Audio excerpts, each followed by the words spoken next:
پختونخوا میں lock down کے بعد فیکٹریز کھولنے کی اجازت تو دے دی گئی ہے، مگر ان فیکٹریز میں نہ تو احتیاطی تدابیر کو خاطر میں لایا جا رہا ہے اور نہ ہی کورونا وائرس کے بچاؤ کے لیے کوئی اقدامات کیے جا رہے ہیں۔ مزید جانیں گے آپ پشاور سے ذیشان کاکا خیل کی اس رپورٹ میں۔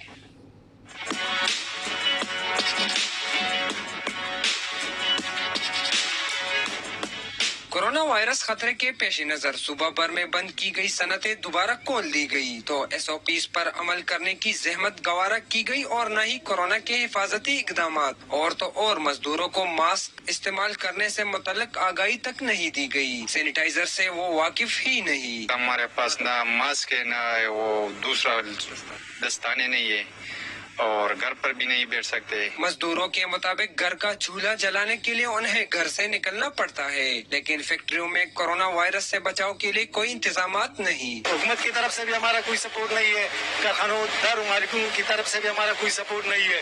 جی ہم کو بھی بیماری لگ سکتا ہے۔ صوبے کے بڑے کارخانوں میں SOPs پر عمل درآمد کے لیے مالکان پر دباؤ ڈالا گیا اور نہ ہی مزدوروں کو ماسک اور سینیٹائزر استعمال کرنے اور سماجی فاصلے رکھنے کے لیے ماحول فراہم کیا گیا۔ کیمرہ مین نیاز علی کے ساتھ ذیشان کاکا خیل، 92 نیوز، پشاور۔